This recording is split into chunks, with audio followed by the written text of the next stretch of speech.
A ver, seamos sinceros. Para muchísima gente las matemáticas parecen una especie de código secreto, un montón de reglas que no tienen conexión entre sí, una asignatura que, más que disfrutar, se sobrevive. Bueno, pues si alguna vez hemos tenido esa sensación, que sepamos que no es nada raro. Esa sensación de estar delante de un idioma desconocido es, en realidad, muy común, y casi siempre tiene que ver con cómo se nos han enseñado. Cuando el foco se pone en memorizar pasos, en vez de entender el porqué de las cosas, pasa esto.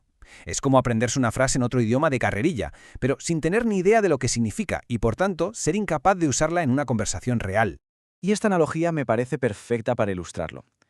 Porque hay una diferencia brutal entre seguir una receta al pie de la letra y entender de verdad cómo funcionan los ingredientes, cómo cocina un chef.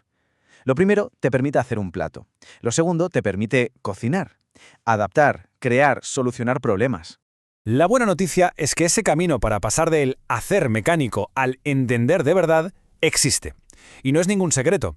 Métodos como el llamado método Singapur nos dan un mapa muy claro, un marco que construye esa comprensión desde los cimientos, y lo hace basándose en algo muy simple, cómo aprendemos los seres humanos de forma natural. No son trucos, es una progresión lógica. Vale, pues vamos a ver cómo es ese camino. Se basa en 3 pasos, una secuencia que se conoce como concreto, pictórico, abstracto, o CPA. La idea es sencilla.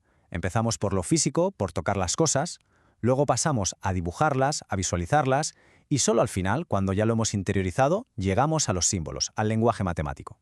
La teoría suena bien, ¿verdad? Pero vamos a la práctica, que es donde se ve todo. Vamos a usar un ejemplo que conocemos de sobra, una suma de 2 cifras, 25 más 17. Pero ojo, aquí no nos importa tanto el resultado final, el 42. Lo que nos interesa es el viaje, el proceso para llegar a él entendiendo cada paso. Empezamos por el principio, la fase concreta. Aquí las matemáticas se pueden tocar, literalmente. Nada de números en una pizarra. Se usan objetos, como por ejemplo bloques, para construir los números. Con nuestras manos cogemos 2 bloques de 10 y 5 unidades, para formar el 25. Y lo mismo para el 17. Al manipular esos bloques, conceptos como decena o unidad dejan de ser abstractos, son cosas reales que podemos agrupar. Y esto es interesante porque un teórico llamado Zoltán Dienes ya hablaba de la importancia de usar distintos materiales. ¿Por qué? Para que la mente entienda el concepto de 10, por ejemplo, y no se quede solo con la idea de que 10 es un bloque largo. El concepto es lo que importa, no el objeto. Muy bien, ya hemos tocado las mates. Ahora vamos a dibujarlas. Este segundo paso es el puente. Es el que conecta el mundo físico, lo que hemos hecho con las manos, con el mundo de los símbolos, que es a donde queremos llegar. Es el momento en que la mente empieza a crear una imagen mental de la operación.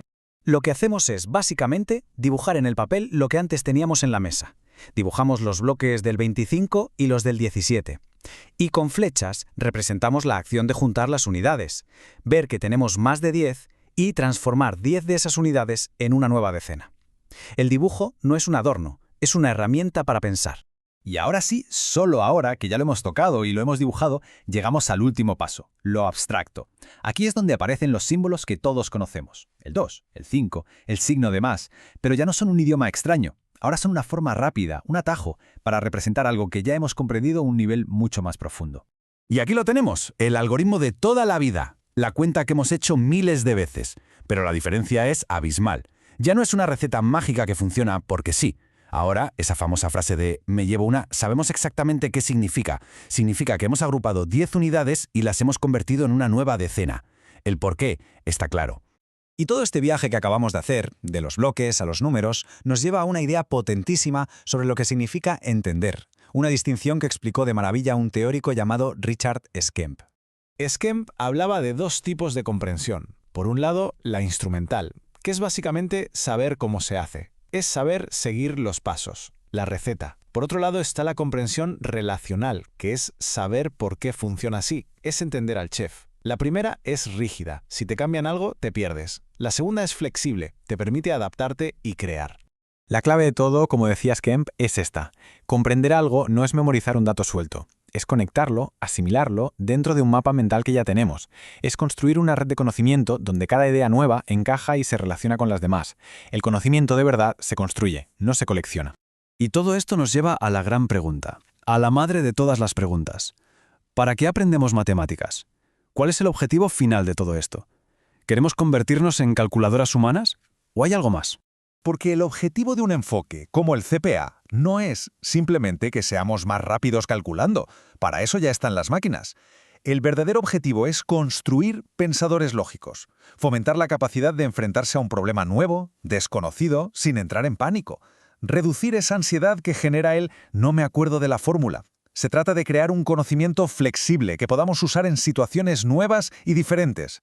Así que, la próxima vez que nos encontremos con un problema de matemáticas, ya sea para resolverlo nosotros o para ayudar a alguien, quizá valga la pena pararse un segundo a pensar, ¿qué estamos buscando de verdad?